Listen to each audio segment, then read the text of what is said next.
Welcome to the Resilience series. I'm Stephanie Weaver, author of the upcoming Migraine Relief Plan Cookbook, which has a theme of resilience, is due out this summer, and is available for pre-order now. My guest today is Gina Frangello. Gina is the author of 5 books, and her latest memoir, Blow Your House Down, was a New York Times Editor's Choice last year, and we are going to talk about that book in some detail today. Welcome, Gina. Hi, It's great thanks to so much have for having me on. It's great to have you here, and I'm super excited to talk about your amazing memoir. So let's start with the title, Blow Your House Down. Where did that come from, and why did you choose that title? It's really interesting. Like a lot of times titles come to me before I know what the book is going to be.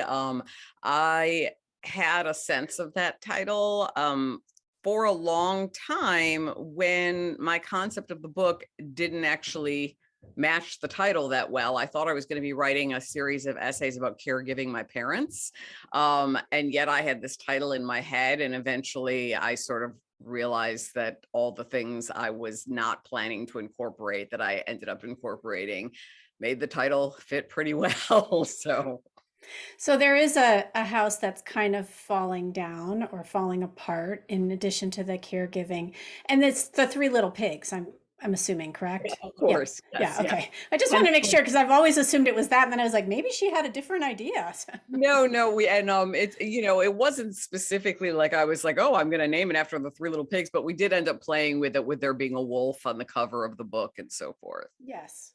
So I would describe your writing in this book as raw, honest, and unflinching. Have you always been able to write this way, or did that come with time? Um, well, I think that I've always written about a lot of the same general subject matter as both a fiction writer and a nonfiction writer. My writing was always very psychosexual, my really intimate, and so it was really more just a lens, an issue of like turning that lens on myself. But I'd always kind of written about illness, sexuality, the body, power dynamics, gender, class, all of these things in my fiction as well.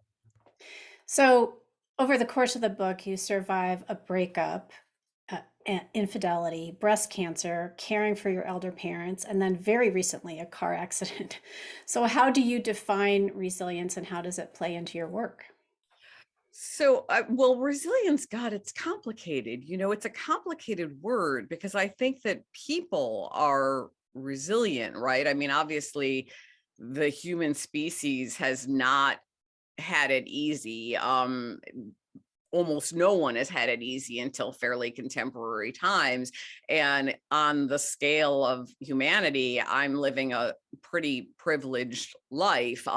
So I mean, I think people in general are resilient by necessity. They're a lot of times you'll hear people say things like, oh, if that happened to me, I'd die, or I don't know how I could go on. But the fact is that they would, because you don't really get to just say like, I'm going to lie down and now I'm dead. Like, I mean, that is a much more active, a person has to really make a very volitional choice to not go on, and most of us go on. So I feel like I don't know how I would define resilience other than to say that people on the whole, I think, want to do more than just survive, but want to thrive. And therefore, we have to get ourselves out of the holes that we've either dug for ourselves or that we've found ourselves in through, things beyond our control, and to try to continue to find joy and beauty and connection in life. That's wonderful. So, why did you feel it was important to tell this story, which does not paint you in the most flattering light? I will just say. So for those who have not read the book, I have an affair in the book, which I think automatically in life in general is not looked kindly upon, but is certainly not looked kindly upon even more so if you are a woman, if you are a mother, if you are in middle age.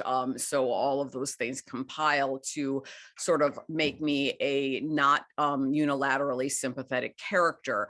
Um, but the thing is that I don't necessarily have a huge interest in unilaterally sympathetic characters in literature. I think that most of the people I've written about in my fiction have been complex in that they have you know, highly sympathetic traits and unsympathetic traits, and that they sometimes make a mess of their own lives. And sometimes they're struggling to overcome messes that they've been handed by other people. And I think that I am the same in that sense. I wrote the story largely, well, there's a lot of reasons, of course, but one was that when I was going through a lot of the things I was going through, which is sort of, caregiving elderly parents, then the death of my father, a divorce that was going badly, trying to navigate what had been an extramarital affair into an on the ground relationship, being diagnosed with breast cancer, my now husband's ex also being diagnosed with breast cancer, having a 2-year temporary disability after the cancer because of chronic pain and needing a hip replacement, and all these various things happening at the same time as I'm parenting, working. I think that that is the life of most middle-aged women in this country, and probably that's as easy as it gets in this country and other countries where people have a higher standard of living. So in general, I felt like I had not been able to find books that spoke to that kind of full catastrophe experience of being a middle-aged woman in contemporary culture. I could find a book on divorce, I could find a book on breast cancer, I could find a book on caregiving, but it was all happening at once, and it was like the storm that stopped for nothing. And I thought, there are a lot of other women out there that, maybe you shuffle the deck and it's not the same specifics, but there are a lot of women who feel like there's a dumpster fire everywhere they step, and there's not a lot being written about the internal lives of middle-aged women and the things that we are struggling with to continue to grow, to continue to thrive. And, I wanted to put that story out there for other people who might feel that they don't have a platform for their story, or that they hadn't read similar stories, or who were afraid to tell their stories because of being unsympathetic for whatever reason. Well, so everybody watching, it's an incredible book. And it kind of smacks you in the face from the first page and sort of doesn't let you let up. But that said, it made me want to be braver in my own writing. So thank you for that. And also, I do think there's so much shame around decisions that people make, and yet I know many people have had affairs, so it's not an uncommon experience for people to have or to choose to have. And so I was curious.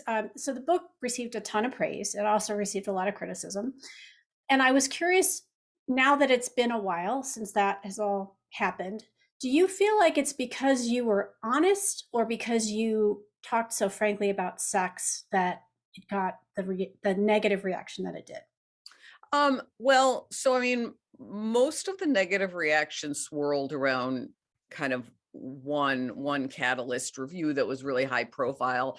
And you can't, as a writer, go in expecting that everyone is going to love you and your book, so I was not surprised. If anything, to be honest with you, I was probably expecting the critical reception to be far more like truly mixed than it ended up being. So in some ways I was pleasantly surprised by the critical reception.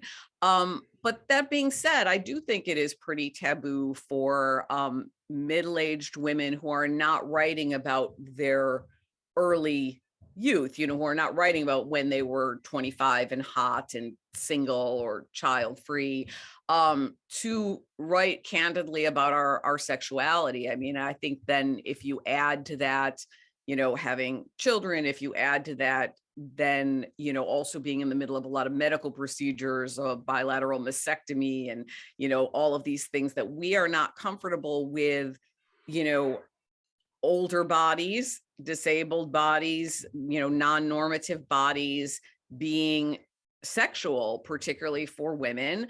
And I didn't write a book that I thought would make people extremely comfortable. So kind of was one of the points. Yeah. Do you think honesty is part of resilience? Absolutely. For me, well, I mean, I think people are resilient under many circumstances, but for me, there was um, there was an erosion of self that took place during the years that I was having an on and off, again, clandestine affair, and it was extremely corrosive to my sense of self worth, to my sense of identity, to myself of my, not only just within the confines of my marriage, but me as a mother, me as a friend, to be living a life where, I mean, I've heard this talked about in addiction communities, but I think it's equally applicable when you're having any kind of a double life. It's sort of like, you feel like every time you say hello to someone, you're telling a lie, because there's this big thing happening in your life that nobody really knows about. And so for me, as much as my affair was one where there was love, and there was, I mean, we're now married, but that being said, it was really corrosive to who I had always believed myself to be, and to who I had experienced myself as being for the whole previous, 40 something years of my life before it had begun.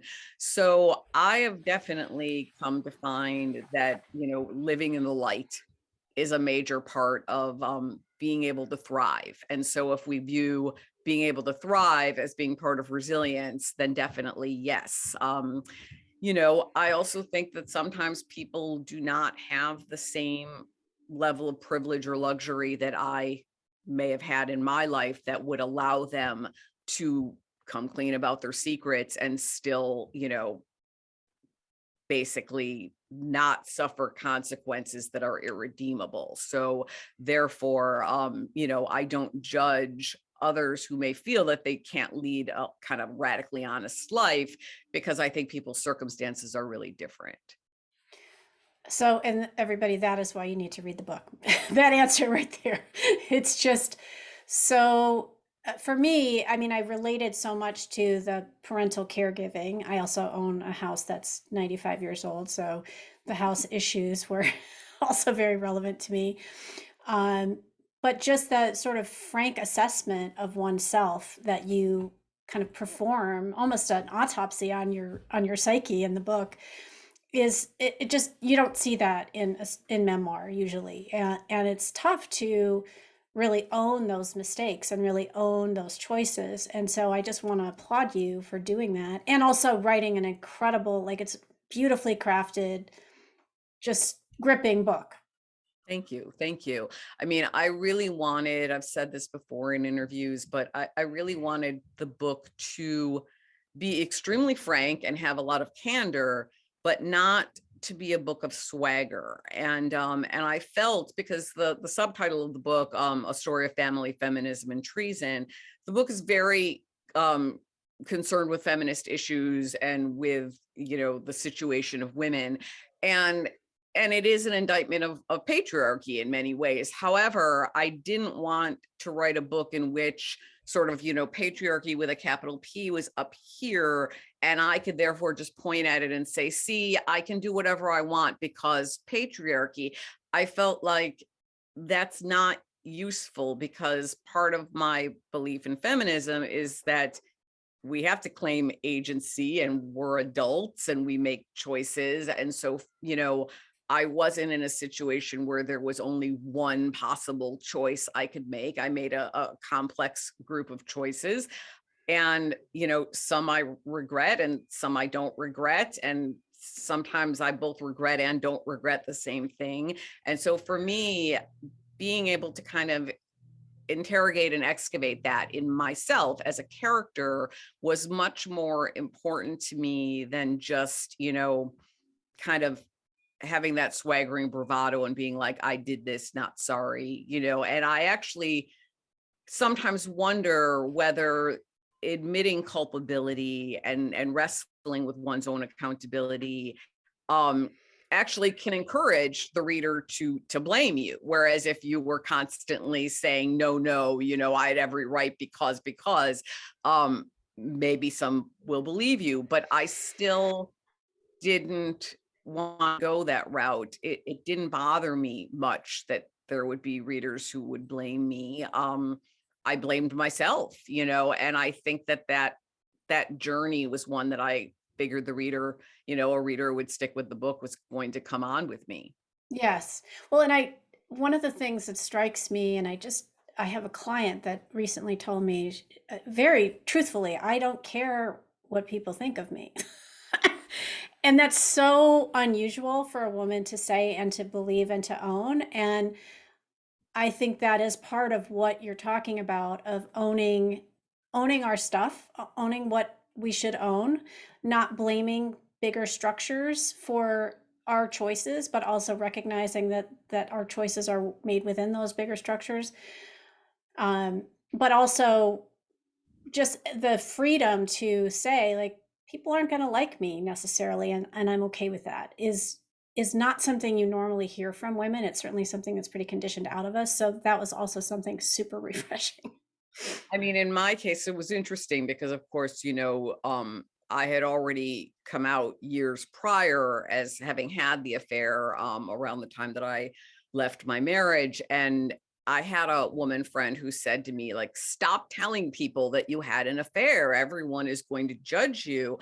And I didn't know yet whether my affair was going to turn into a real relationship. When I first started telling people that I had had an affair, I wasn't even revealing who my partner was. And there was a little bit of lag time before, he also then came out and we decided to be a couple publicly. But, after going through all of the secrecy for 3 years, a little over 3 years of like, will I or won't I, will I or won't I? To me, it was just like, I did not take this step so that I could make up a fake reason about why I had left my marriage. And there were many reasons, of course, in any divorce of why a situation hasn't worked. But the catalyst to the breakup was that I had admitted my affair. And so, I didn't have an interest in no longer hiding by continuing to hide. Right.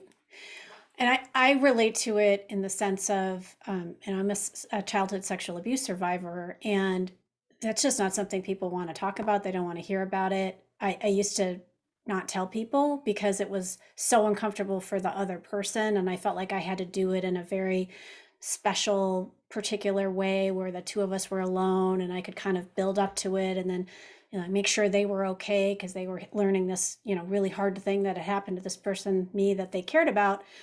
And now I'm like, you know what? It happens to so many people. The more it's a secret, the worse it is for everyone. And the more we talk about this stuff. And that's partly why the Me Too movement was so helpful to me, because that's when I really started talking about it. Yeah. And I just saw, I think the thing that was shocking for like good men was how many women they knew that these things had happened to. And I said, well, you just have to just ask, because it's happened to probably every woman, some form of Something. something. Yes, And absolutely. so that's again why I think your book is so important and so refreshing and so bracing. And so thank you so much. I really appreciate the amount of craft and work and sweat that went into it. You're welcome. I'll say one thing too is I think women are so conditioned to feel internalized shame about almost everything, right? About having any needs, about ever not just emptying ourselves out to give to others, but also about almost anything related to our bodies. And one of the things that was really important to me, I mean, obviously the book is a little bit of a heat missile because of the infidelity aspects, but there are so many other things that are also going on in the book. And one of the things that I really wanted to demystify was talking about having breast cancer, about losing body parts, about having a sexual life while ill or while disabled, because I feel like that's not a woman making a bad choice, like lying about infidelity. And yet I know so many women who feel shame about illness, disability, cancer, mastectomies, things like that, and are are so afraid that they're no longer going to be seen as a woman, that their sexuality has been taken away from them. They don't want people to know. They feel like they can't talk about it. And so I definitely felt like I I knew I had a supportive community who I was able to talk about those things with. I had not suffered from that kind of secrecy. And it really gave me a lot of pain to see how many women did not feel that they could be open about these things. So that was a big part of what I really wanted to talk about in the book as well. Just the shame we take on that isn't ours, not just the shame we take on that maybe is. Right. It reminds me of a time when I was in my early 30s and I bought a card for the department secretary because it was Secretary's Day. I was not the boss of the department and I was walking it around. And one of my friends slash coworkers, I said, "Oh, I've got this card for Mary. Do you want to sign it?" And she looked at me and she says, "You're so nice." And at the time, I knew it wasn't a compliment. And I, of course, was in therapy. And so I went to my therapist and I said, I don't feel nice inside at all. I feel horrible and gross and dirty and blah, blah, blah, blah, blah, blah, blah. But I'm working so hard to have this exterior appearance of niceness and it's exhausting. And she said, well, maybe one of your goals should be to have your inside and your outside match. And it's taken a long time, but I do feel like that's finally what you see is what you get now. Like I don't pretend to be something I'm not. And we were just talking before we started recording about filtering our faces and I don't do that on social media because I think it's really important that people acknowledge this is what I look like. I'm 60 years old. I've had chronic illness and chronic pain for 30 years. You see that on my face, like that is part of what's happening. But I'm not going to pretend by adding some filter to make me look not like myself and also sort of 30 when I'm actually 60 and I'm fine with being 60. Yeah, I'm 53 Yeah. and you look fantastic. And, but also that's not necessarily the point, right? Right. And we still definitely suffer in our culture. And I think this actually is true of men as well, but not to the extent of with women, of somehow being deemed more credible or more likable if we present in an aesthetically pleasing way. There are a lot of studies that talk about how people have advantages if they happen to look a certain way. And I think that that's really just one of the most toxic things in our culture. I think that it's one of the ways in which American culture is probably among the worst culprits of that. Yes, and that's a whole nother conversation, but I totally agree. So I'm going to switch back over to resilience for my last question for you. So, what are some self-care resilience strategies that you personally find most helpful? Um, well, sometimes I suck at self-care, but I'm gonna think about the things that I do that are positive. I really I believe strongly in nurturing primary relationships. I've had the same two best friends since I was 10 years old. One of them, Alicia, is in the book quite prominently. Um, I I believe in being a good friend and in expecting, reciprocity in those relationships. I love spending time with my kids. I like being in my house and I like having all private social media accounts so that I don't have to deal with a lot of the things that women have to deal with online. And we're in this culture where people are like, you're supposed to have as many followers as possible, as big a platform as possible. But I have rejected that by having all of my accounts as private, and that helps me retain some sanity. I make sure to spend some amount of alone time every single day with my husband. And, just essentially to try to do things that nurture who I am, reading all the time and writing as much as I possibly can, which is not as much as I wish it were. I love that question because I get a different answer from everyone, and the answers are so different that that's really fascinating to me. Gina, thank you again for being here today and sharing your story. Please visit ginafrangello.org to learn more about her work and learn about her services for writers at circeconsulting.net. That's CIRCE consulting.net. You can find Blow Your House Down wherever you like to buy books, and we do encourage everyone, if you can, to support independent bookstores. Check out other episodes of the Resilient series on Facebook, Instagram, and YouTube. Follow me at SWeaverMPH to learn more about my upcoming book, The Migraine Relief Plan Cookbook, which is due out this summer and is available for pre-order now. Thanks so much for watching.